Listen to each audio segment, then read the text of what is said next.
it's truly a great honor to have a man like Bob Novak come to Atlanta. I've been watching television and reading his column for, I guess, something like, I'm 57 years old, something like 20, 25 years. And I don't know of a better friend of the American taxpayer in history than Bob Novak. I had Pat Buchanan down on my radio program. I had Pat down a couple of times, and Pat and I would get together and we would discuss. I'd say, Pat, who's doing the best job with the conservatives as far as the media is concerned? He said, Joe, there's no question, Bob Novak. And this man has stood up for the taxpayer of America. And I think we all know we're pretty much overtaxed. He's done an incredible job articulating the conservative agenda of less government, less taxes, cutting the capital gains tax rate, which I think we all need.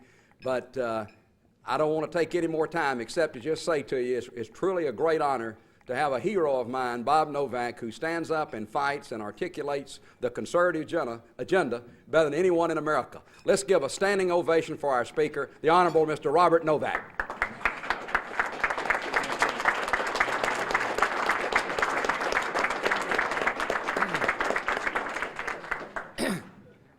Thank you, Joe. That was a mandatory standing ovation.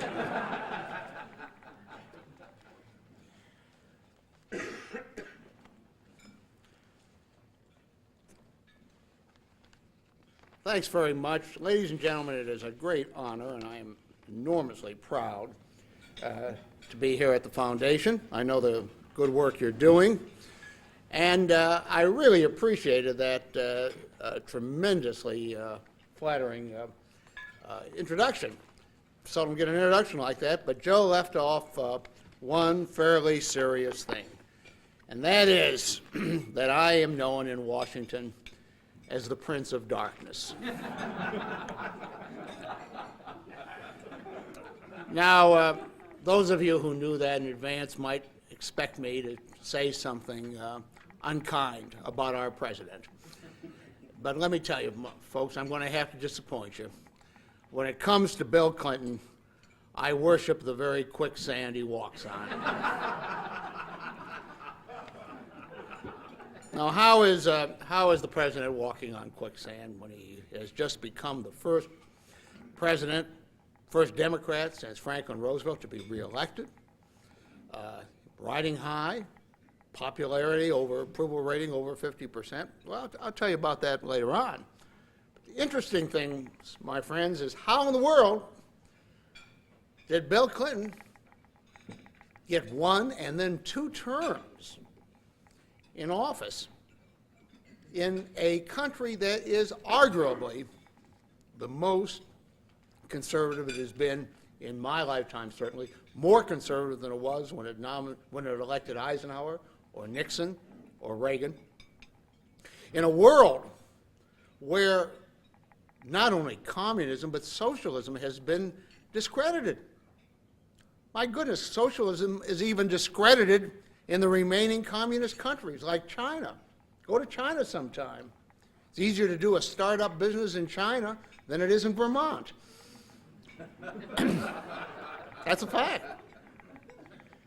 Well, what happened with Bill Clinton is that he is a master politician, and that's something you couldn't say about a lot of the Republicans who were opposing him.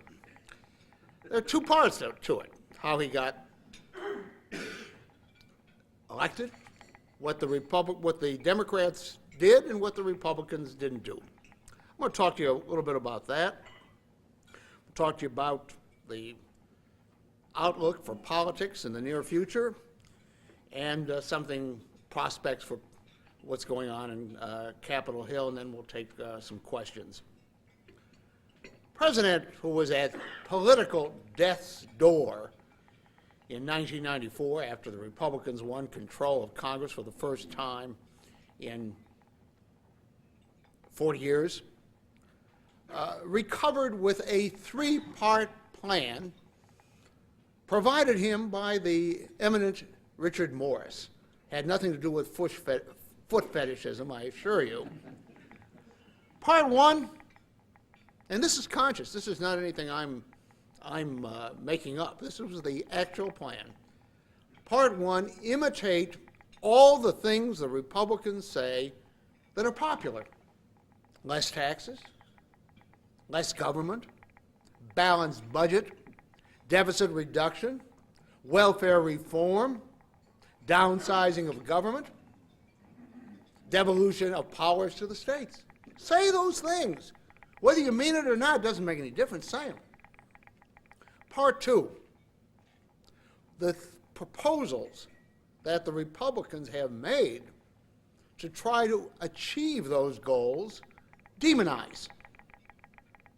Demonize any attempt to reduce excessive government spending, demonize attempts to deregulate business, to make less onerous environmental regulation, so that the Republicans come out as the enemy of the young, of the old, of the sick, of the weak, of the infirm, of women. And part three, and this is the most subtle part of it, convince middle-class America that they need government. That's very important. Because under Ronald Reagan,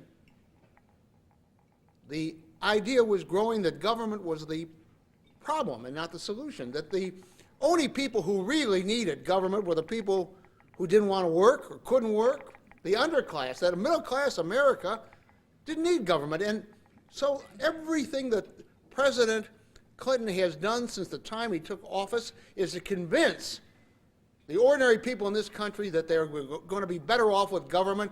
And that's why in his first State of the Union address, he held up that health card, that laminated card, you remember that? And he said, this card, you'll never have to worry about getting sick, about being infirm on your old age. Depend on the government.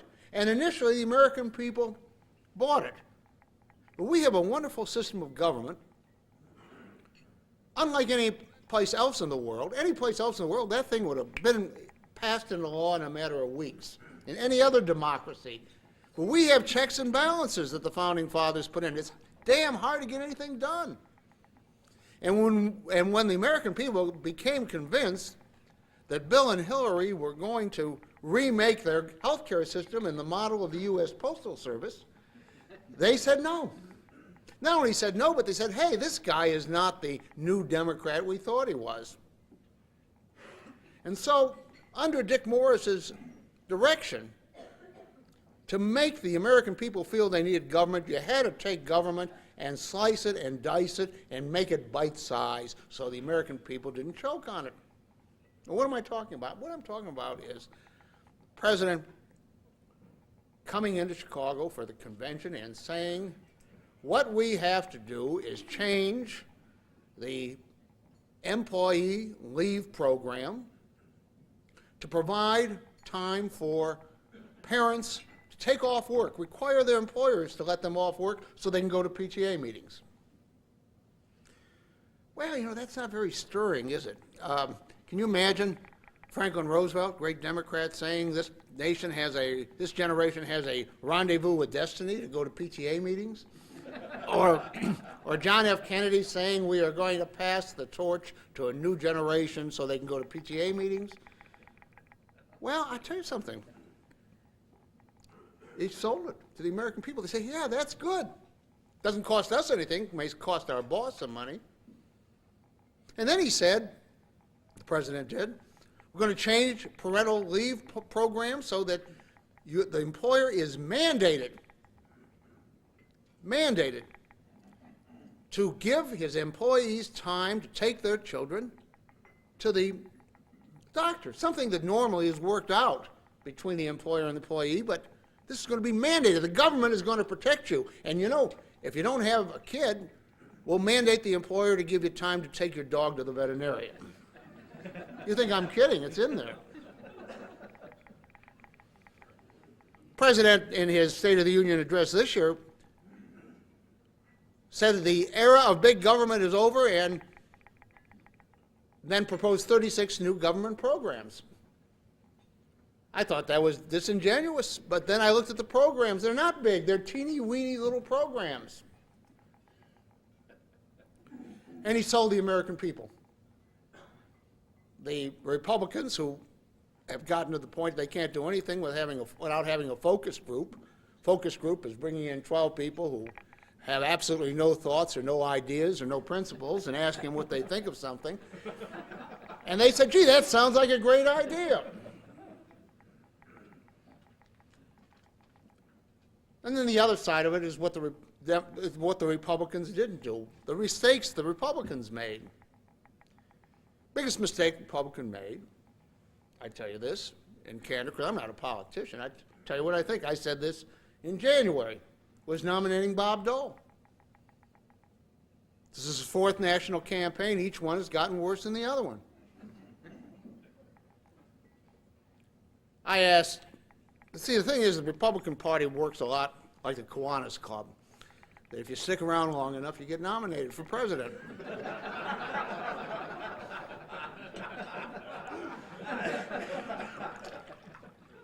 I asked people, and as I watch Senator Dole is a great American. He's a hero. He is an exemplary life that our children and grandchildren would do well to emulate, but he's no presidential candidate. I asked Republicans who were flocking to his banner early in 1996, I said, why are you doing this? He said, it's his turn. It's Bob's turn. Well, he was a terrible candidate. He had no message.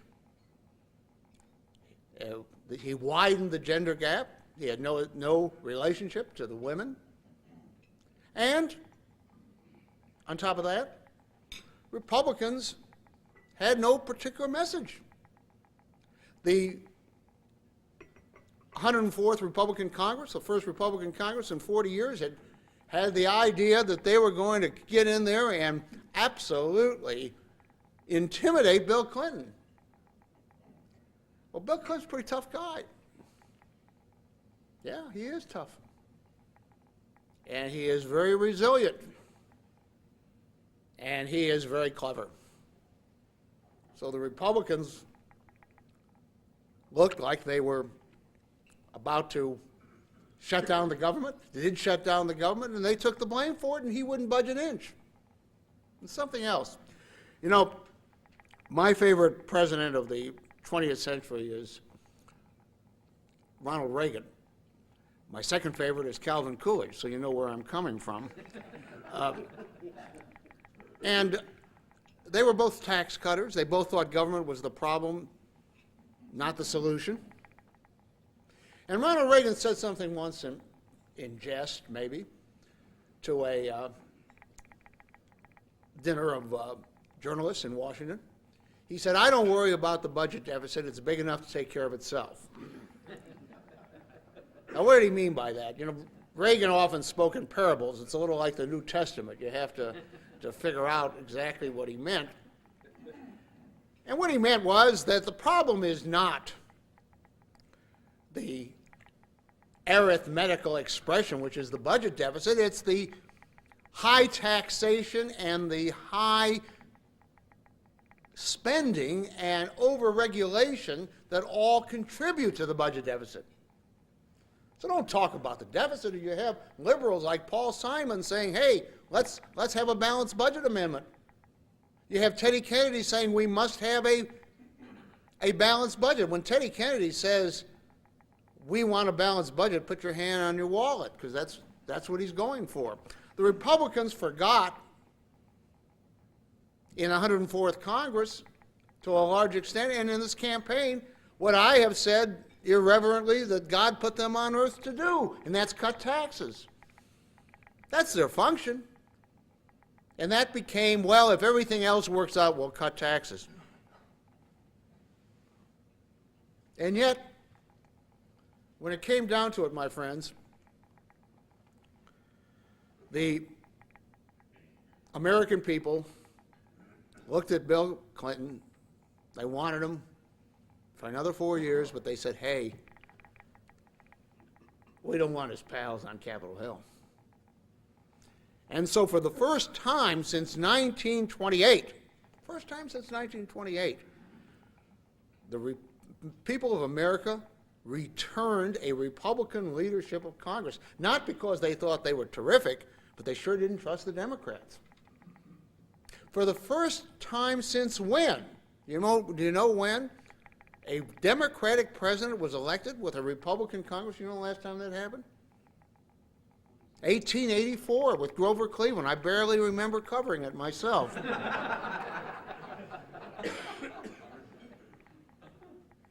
So the American people are saying, as in a great nation and a great democracy, they're ambivalent. They like this idea of these teeny-weeny little government programs. They're kind of scared by the Republicans, but they don't want to give a free hand to taxing and spending, so they have the Republicans in there. And the whole situation is now up for grabs. It's a funny situation, my friends. The Democrats on Capitol Hill, several of them have said to me, it's almost as if we had lost the election, meaning lost the presidency. Because the president has no agenda. Teeny-weeny little programs are good for the campaign, but they're not much for running the government. He said, as he signed the welfare reform bill, this is a terrible bill, but I'm going to sign it because it's popular, and then we're going to fix it. Well, Pat Moynihan, who was an honest man, said, opposed to the president signing that bill, says they're not going to fix this bill. So the Democrats are distraught. They're already planning for the year 2000 many of them, to block the continuation of this Bill Clinton, Dick Morris, Al Gore style, and with a real old-fashioned liberal like Dick Gephardt. Pray that they succeed. Republicans are nearly the majority party in America today. Somebody asked me as we walked in, who's winning? And the answer is the Republicans are barely winning, but not by much, and they can easily lose. But Republicans have to realize that things have really changed. When I came to Washington 40 years ago, if somebody had told me that in 40 years there would be no Republicans in the Massachusetts delegation and no Democrats in the Oklahoma delegation, I'd tell them they were crazy. The Republican center of gravity has moved south. And the Democratic center of gravity has moved to the northeast. It's a fair trade. It is the problem of the Republicans is that in this last election, we're voting for President Clinton. He won a majority of Catholics, and he cut deeply into the blue-collar ethnic votes that Ronald Reagan had won for the Republicans.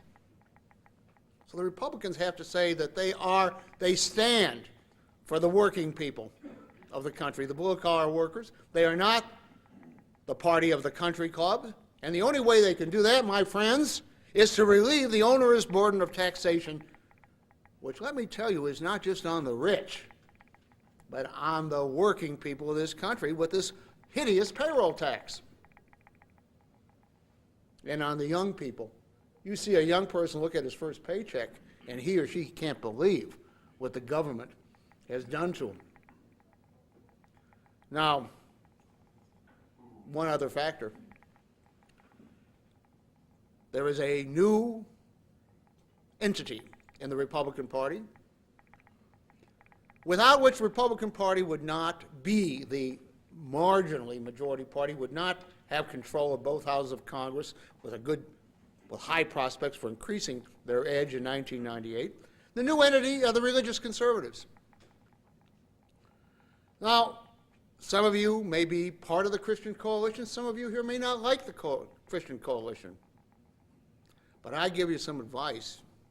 You better learn to live with it, because you're not going to win elections without it. A lot of Democrats may not care much for organized labor, but they know you kick organized labor out, there's no Democratic Party. I tell you right now, you kick the Christian coalition out, there's no Republican Party today. I've had a lot of people tell me, particularly women, over the years, over the months as I've traveled around the country. I don't mean just somebody, to use the Hillary's phrase, somebody who stays home and bakes cookies, but very active, intelligent Republican women, corporate board members, corporate officers, wives of corporate officers, activists in the Republican Party for many years, and they say, we cannot stand these people. We can't stand these Pratt Robertson. We don't like them. And they said, what are we going to do, Mr. Novak? You know what I tell them? I said, go. Go to the Democrats. Because this is the new Republican Party, and it's the only Republican Party that is going to exist. The hot issue, of course, is abortion. The truth of the matter is that nothing is going to be done on abortion in the foreseeable future in a serious way, perhaps in our lifetime. We're going to talk about at the edges. There's not going to be a constitutional amendment. You know that, and I know that. The country's not ready for it. Nobody's more pro-life than I am, but there's not going to be a constitutional amendment. And there's not going to be a decision by the Supreme Court. That time is gone and past. We're talking on the issues right now, and on the question of the partial birth abortion process, 70% of the American people are with the Republicans. The president, in his press conference last week, I don't know if you watched it at all, he had an emotional spasm about the partial birth abortion bill on the grounds that it would eliminate the fertility of women who didn't have the procedure if it were banned. That's absolute nonsense. C. Everett Koop, President Clinton's supporter, it says it's nonsense. No medical evidence for that at all. The president gets away with saying it. Republicans, frightened to death about the abortion issue, don't respond. So where do we stand as we go into this 105th Congress? A lot different than 2 years ago. No contract with America, no all-night sessions, no talk about a revolution. Republicans say, hey, we are going to do the best we can, but we cannot achieve our revolution until we get a Republican president. That's 4 years away. It's a lifetime in politics. Democrats say, my God, we don't even know what our president stands for. The president himself, who knows where he's going to go? But these are some of the issues that are going to be coming up early. The balanced budget amendment. I'll tell you frankly, I'm not a great champion of the balanced budget amendment. I'm scared to death it's going to mean higher taxes. But by and large, I would vote for it. The question is, this game is going to be played. Senator Daschle says he'll vote for it, he'll get a passage if we only take out the Social Security taxes and protect the Social Security Trust Fund. This is an intelligent audience here. I'd like to know how many of you think there is a Social Security Trust Fund. Would you raise your hand? Well, you are intelligent. Senator Lott is tempted to call his bluff on that if he thought it wouldn't lose Republican votes. There's going to be a lot of political games played on it. Whether it passes or not, I don't know. The other thing that games are going to be played on is the Consumer Price Index. Consumer Price Index is inaccurate, they say. Can you imagine that? A government measurement being inaccurate.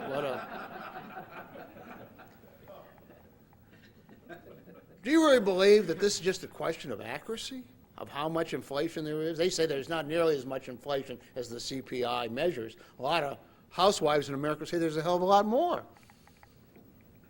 It's very complicated business. If a price goes up on a computer, that's a bad example because the prices go down on computers, but if a price goes up on some article that it improves in quality, it isn't measured for, it shouldn't be measured for inflation, they say. So it's an arcane art. That isn't what this is about. This is about a windfall of $1 trillion over the next 12 years. Even in America today, $1 trillion is a lot of money.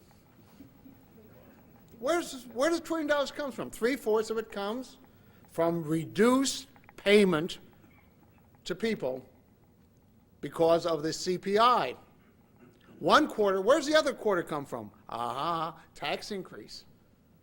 Yes, higher taxes than would be paid otherwise because taxes are now indexed. Income taxes are indexed. If you change the CPI, you increase the taxes. So I have a lot of misgivings about this, whether you should increase taxes at all, I think not, and whether if you're going to cut the entitlement payments, we ought to be forthright about it. Now, the Senator Trent Lott, who is a very intelligent and clever man, says, hey, we're not going to go first.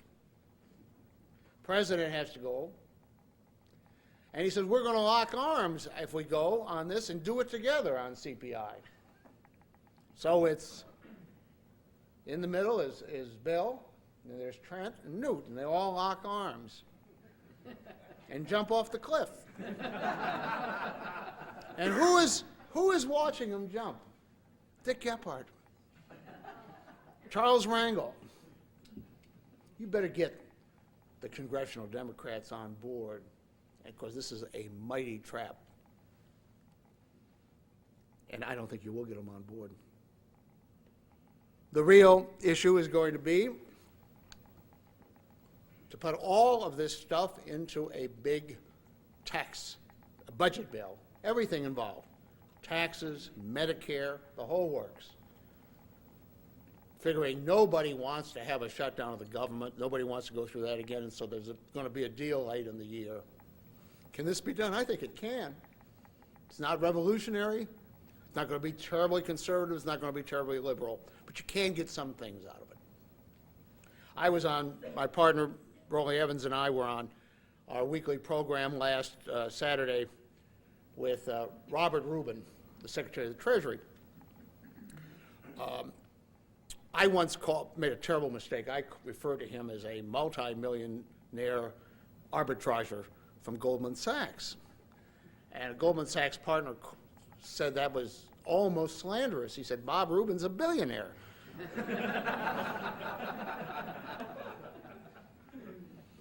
Are there any arbitragers here? Are there? No arbitragers. Arbitragers are not exactly guys who run businesses. You know, they look at a little screen with green lights on it, and they figure out how to make money. I couldn't even begin to do it. But they have funny ideas. Bob Rubin and I, he gets a kick out of it when I argue with him about economics. You know, a little schnook journalist, spent his whole life in this business, and he has made these billions of dollars. I'm arguing with him. And what Bob Rubin says is that the capital gains tax has no impact on business decisions made in America. None. That's what he says. Absolutely none. Now, I guess it isn't if you're an arbitrager. But he said on our interview, first time he ever said it, that is part of the mix of negotiation.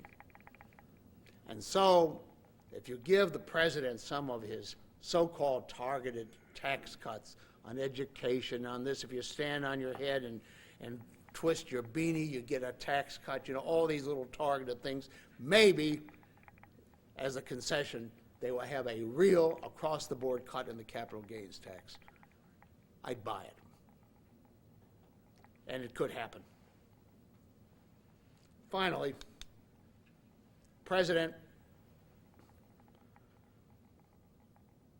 is very upset, I can tell you this, by the New York Times showing him as a below-average president. Did you see that story in the New York Times Magazine? He's very upset by that. He doesn't want the historians to think of him that way. Now, the historians think Coolidge was below average, too. They think Reagan was below average. They're liberal historians. And to be placed with them just kills Bill Clinton. So how does he get out of this? He's not going to pass great landmark liberal legislation. That time is gone. It's foreign policy. And so he puts in as Secretary of State a woman who is not only the choice of the feminists, Ms. Albright, but she really believes that if we got the biggest military in the world, it's a sin not to use it. She said that. And the president is inclined to want to win that Nobel Peace Prize somewhere, somehow, to make peace. To intervene, to send troops. We were going to send troops to Zaire until, just as we were ordering them, the situation changed. We have very good intelligence in what's happening there, obviously. But the president is a funny guy. At the same time as he names her, he makes two other appointments which are totally opposite. He names Senator Bill Cohn, a Republican, who is very cautious about the use of the military.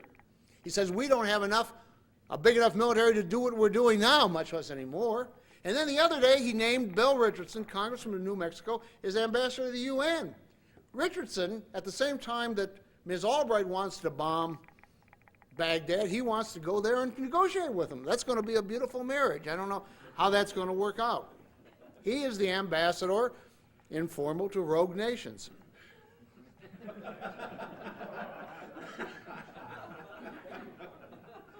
And will the Republicans show a little more interest than they did in the last 2 years in restraining the president from dispatching this professional army around the world for things that are not in the American interest? We don't know. My good friend Bruce Morton, a commentator on CNN, had a little feature right after the election in which he said, please deliver us from commentary and comment on the year 2000 presidential election. He said, we just had one. Bruce, you just proved you're not a political junkie, because all the rest of us, we've been talking about it even before this election was over. And for the first time, ladies and gentlemen, you have a situation, first time since 1964, first time since then, where there is nobody whose turn it is in the Republican Party. Nobody. Only two people with really broad experience in running, Jack Kemp and Dan Quayle. Both of them not in the highest esteem right now in Republican ranks. I had lunch a couple weeks ago with a Republican senator, and we started naming the people who are possible candidates to be nominated, not just to run. We came up with 14 names. So Republicans have an opportunity not only to win an election, but to go back to putting the Republican Party and the Republican presidential candidacy for the first time since 1984, really, since the first time since 1980, I won't vouch for the 84 campaign, in a position where it is for a foreign policy that sticks to our national interest, for a tax policy which says the American people are overburdened and overtaxed, for a governmental policy that is serious about finally, once and for all, deregulating and downsizing the federal Leviathan. That's what you and I and all of us ought to be thinking about in the 4 years ahead. Thank you very much.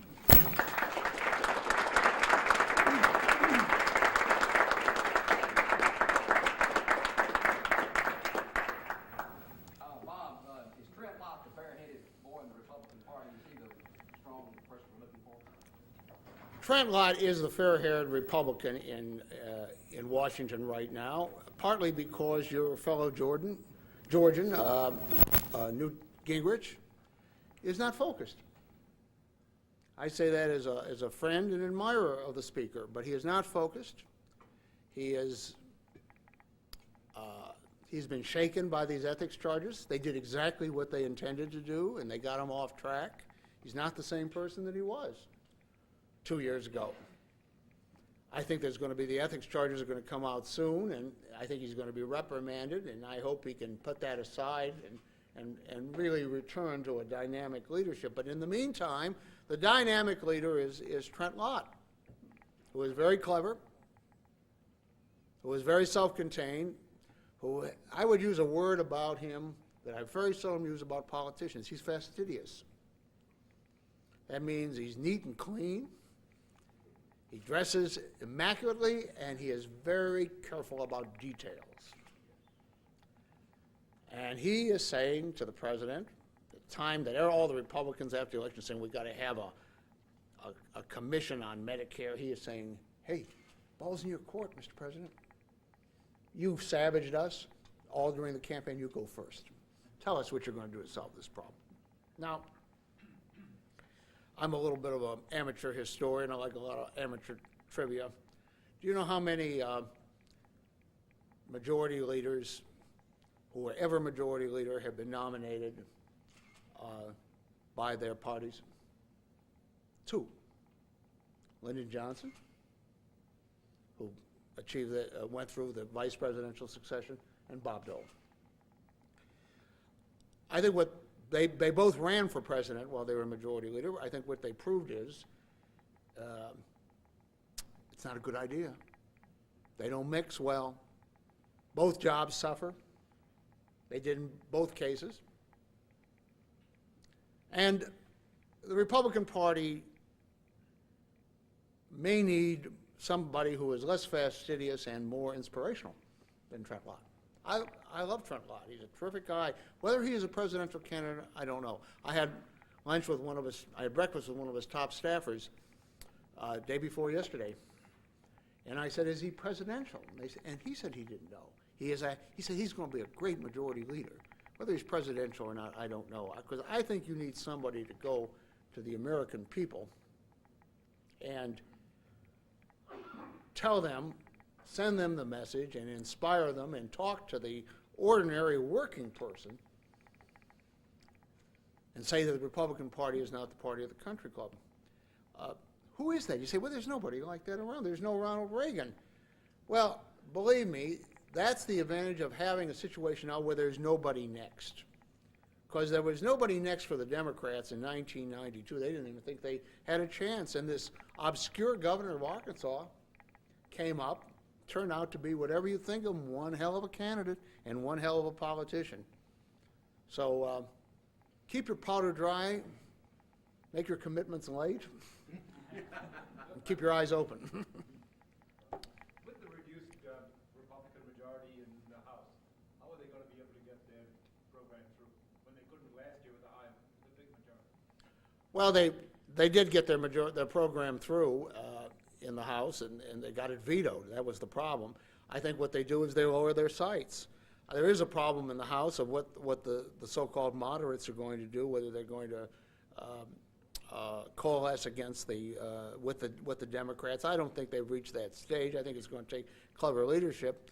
I think one thing you also have to remember is that the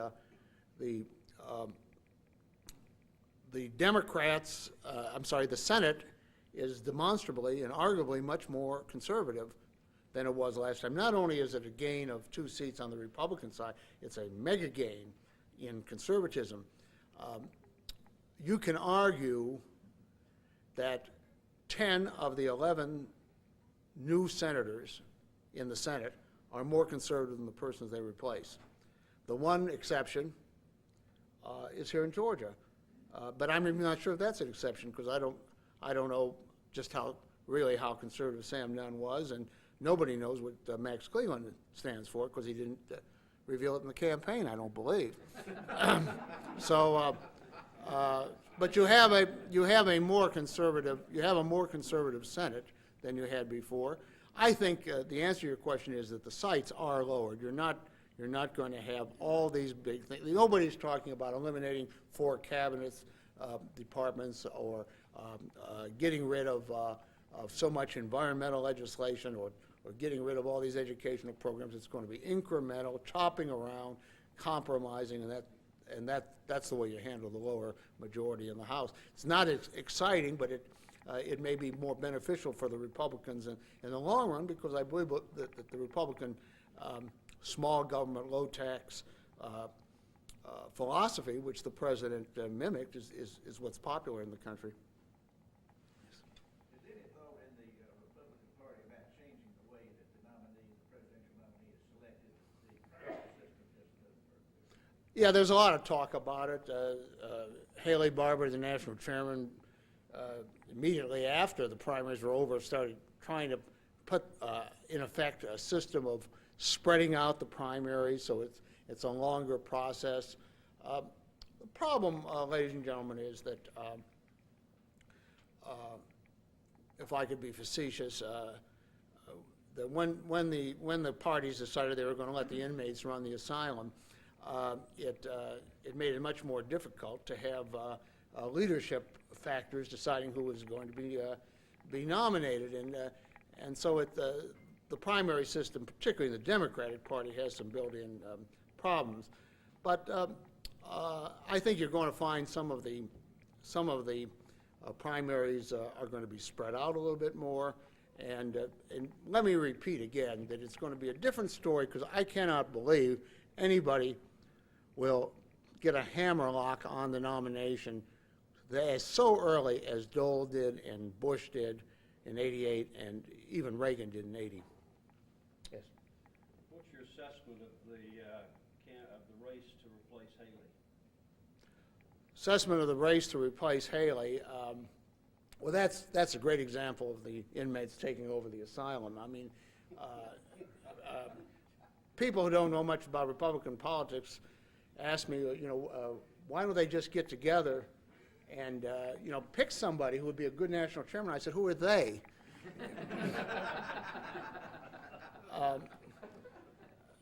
The situation right now is that former Governor Merrill of New Hampshire is the outsider. That is the person who was not a member of the Republican National Committee. He's got a lot of support from people who were in the Dole campaign. A lot of the Washington operatives are supporting him. He is very articulate, attractive, be able to go on Meet the Press, and all those are both assets and liabilities.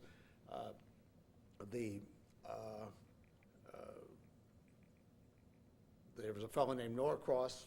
He's the general counsel of the committee and a national committeeman from New Jersey, pro-choice on abortion, very close to Governor Christie Whitman, who I can't see how he possibly can get a majority of the votes. A fellow named Nicholson, I cover politics. If Nicholson walked in this room today, I wouldn't know. Maybe he's here now. Who knows? He's absolutely unknown nationally. He's a politician. He's supposed to be a very nice guy, but no special assets. John Harrington, the former Secretary of the Interior, is the California chairman. Very strong Reaganite, does not have much support. The Ohio chairman is a guy named Bob Bennett, who is a very good technician. He follows in the tradition of Ray Bliss. Problem is, if Ray Bliss were around today, he couldn't get elected, because they're looking also for somebody who can go on Meet the Press.